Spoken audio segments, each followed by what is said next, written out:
Hi there. Today I'm chatting to you from my office in KZN, my home office in KZN, and I trust this video finds you in a good space. Today we're talking about whiskey, and I know not all the candidates will be using whiskey in their presentations, but I do believe that the information will be very useful for all the candidates in their journey on to becoming sommeliers. Today is not about product information because I know Chania and the Showcook team are really very busy arranging some video calls and conference tutorials with the DistelI team, and in particular Andy Watts, the master distiller. And so today is not about product information. Today I would like to just unpack some of the mystery around whiskey. Whiskey is a very old drink, and it was actually the Irish that started distilling whiskey long before the Scots. And it was the Scottish-Irish immigrants that took this production of whiskey to the Americas, Canada, United States, where it eventually evolved in their version of the drink. But today we're going to focus on Scotland. Scotland, the heart of whiskey.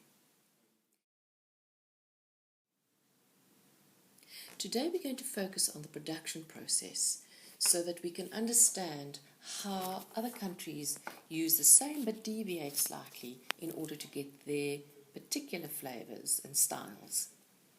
So whiskey relies on three basic ingredients: water, grain, and yeast. The purity of the water is critical. The type of grain used is important, and of course the yeast can also impart a flavor. Let's chat about grain. Grain is a collective term, sometimes referred to as cereal, that refers to all sorts of grains, different grains. For example, barley, we talk about oats, rye, wheat, and corn, millet. So these are all referred to as grains or cereals, and they all contain one important thing, a carbohydrate called maltose. So bear with me, you've got this. Sugars. Now, sugars is the sweet stuff we know, fructose in fruits, and sucrose in sugar that you put in your tea. But the sugar that you get, the carbohydrate that you get in the wheat is called maltose. So, for Scottish whiskey, to produce a single malt Scottish whiskey, they take barley and they then germinate it in order to get the sugars to convert, because we need sugar for the fermentation process. Same with the grapes. We've got grape sugar and we've got yeast.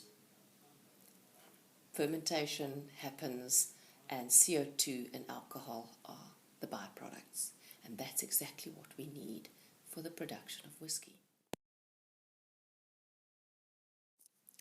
Let's talk about the production of malt whiskey.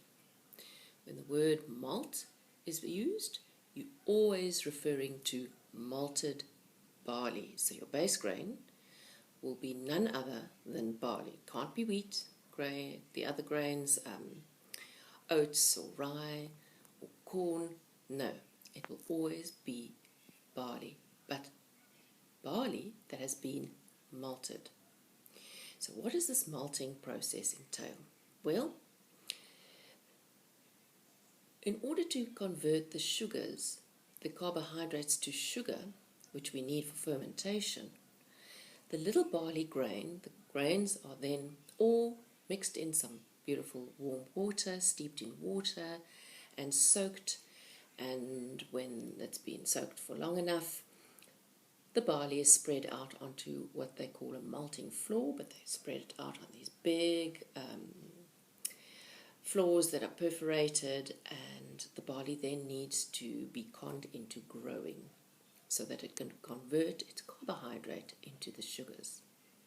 During this process, this warm malting floor environment, the little barley grain will start germinating, and as it's sprouting, it needs to be turned and turned and turned. It's quite a labour-intense process, and all used to always be done traditionally by hand, but the little barley needs to be turned so that we get even ripening. And once the germination's taken place to the correct extent, then the growth has to be stopped. How do they do that? Well, traditionally, they would light a fire under this perforated malting floor, and traditionally the fire used to be ignited and used would be peat. They would use peat to burn the peat in order to create the fire to stop the germination process. We'll get back to peat in a minute. The other processes that are also used, certainly in modern day environments, steam, electrical heating, that sort of thing. But in many whiskies, and certainly most of the Islay whiskies, still use peat. So then what is peat? Peat is not your best friend. Peat is, how shall I put it, decomposed twigs, leaves that are found prolifically in Scotland, but as well as in Japan. And it's actually the precursor to coal. So coal is the compressed version of peat. So it burns easily and it's freely available, so it's cheap. And the canny Scots don't have to pay for it because it's available. And it also has a very important part to play, a role to play in the flavour of the final whisky. So you see, while the peat is being burned in order to stop the germination process, it releases quite a heavy, thick smoke.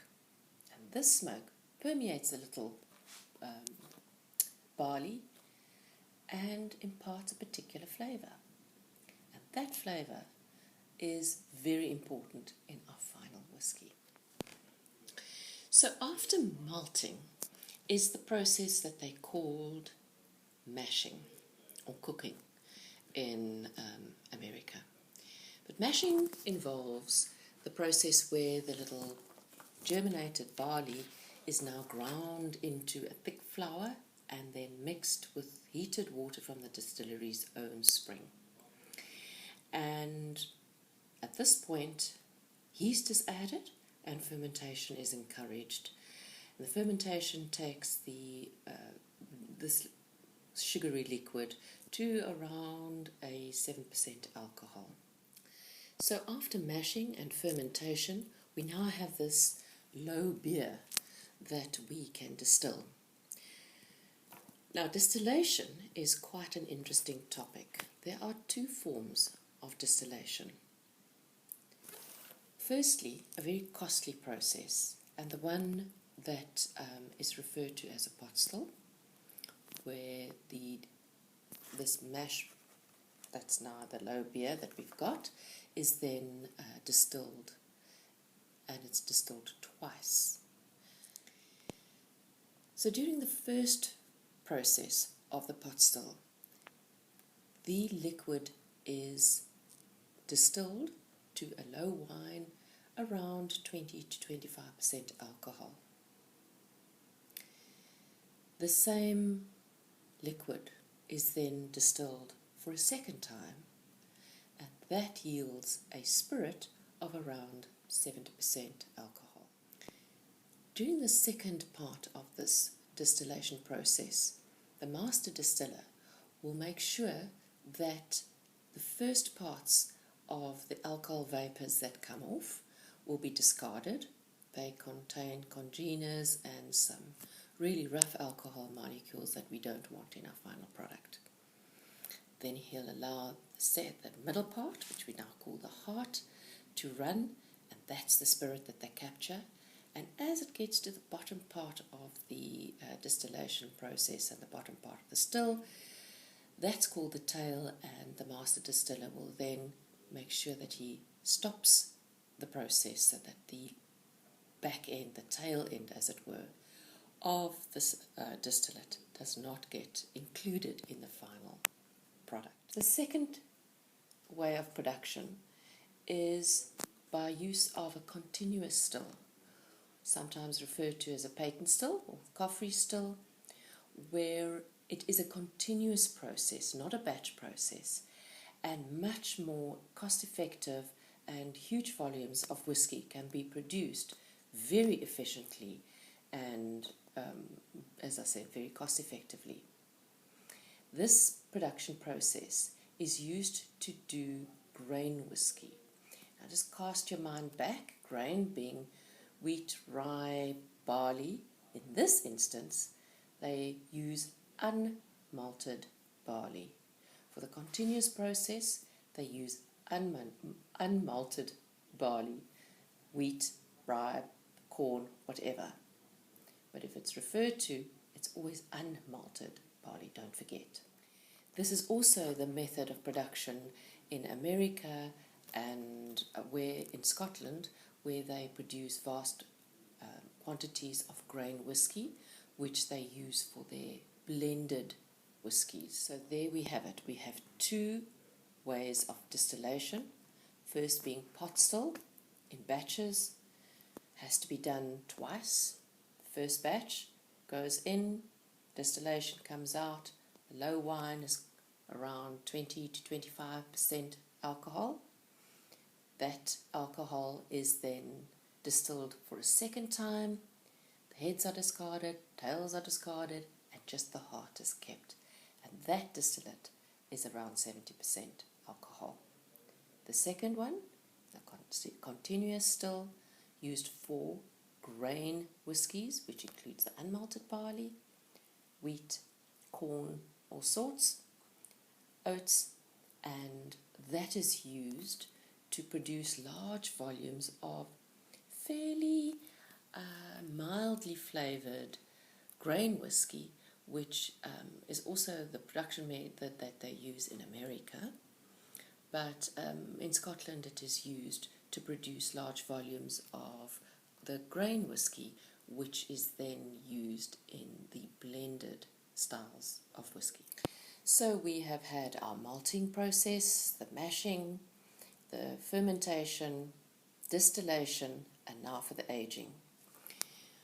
The Scottish by law, all Scottish whisky has to be aged for a minimum of 3 years in second fill bourbon barrels.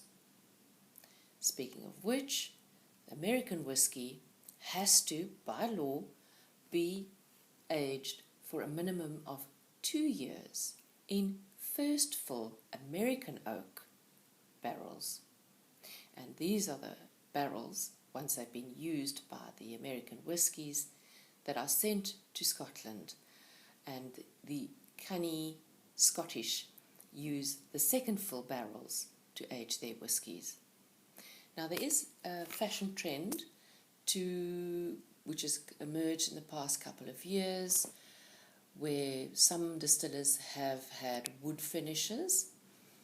This is where they possibly get either a burgundy cask or a sherry cask, which is quite common, casks from Jerez in Spain, and they will then age their whiskies for a further year to however long they wish. But that is after the 3-year minimum the whisky has spent in the second fill bourbon barrels. That brings me to the different styles of whisky. So let's start with single malt. Single malt will always be based on malted barley, distilled at one distillery and aged for the minimum of the 3 years. They often age them for much longer, but the minimum is 3 years. Always malted barley from one distillery. Think about an estate wine. If it says estate, everything that has to do with that production of that wine has to happen on that estate. Pretty much the same with a single malt. Then we get the malt whisky. Refers to whisky produced from malted barley, and in this instance it can be various components, different malted whiskies that are blended together from a variety of different distilleries. So it's a blend of malted whiskies. The next one is single grain whisky. So now we know that grain can refer to a variety of different grains, barley, corn, wheat, whatever. So if it says on the bottle it's a single grain, then it's important to understand what the base grain is. So for example, Bain's Mountain Whisky is based on a single grain, and that grain is corn. So the Bain's single grain whisky is based on corn. That brings us to our blended whiskies, and it's blended whiskies is certainly the single largest category of whisky and the most consumed worldwide. And names like Scottish Leader, Johnny Walker, Shivers, they are all household brands. And they are produced by having a base of our continuous still whisky based on grain. As I mentioned before, our continuous still can produce large volumes very inexpensively. So that's our base of our blend, on top of which a variety of different whiskies are then added to. Different pot still whiskies, different kinds of whiskies depending on the kind of final mix. And the more pot still component there is in the final blend, the more costly and more prestigious this blended whisky will be.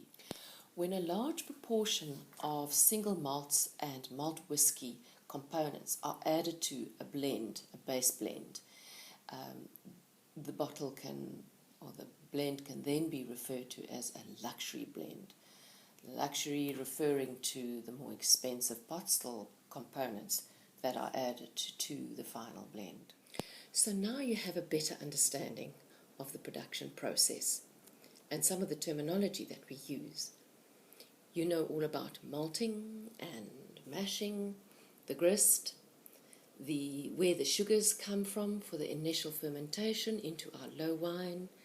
You understand about the distillation process either in pot still, in batches, or in our continuous still. You understand about the aging process for Scottish whisky versus American whisky. And without having an insight into this process, it's very hard to understand the different categories of whisky, be it single malt, malt whisky, single grain, blended. It's all rather confusing. But it's very easy now that you understand where all the terminology comes from and actually what it means, and that it all refers back to the actual way in which the spirit was produced. I trust that this video has been helpful and that you will be able to use this so that you can be slightly better prepared. You can make your own notes and have your questions ready for your video interview with Master Distiller Andy Watts next week, and have a little bit more insight, and that when he speaks to you, it falls on an understanding and an acknowledgement that you actually have your arms around how Scottish whisky and whisky in general is produced.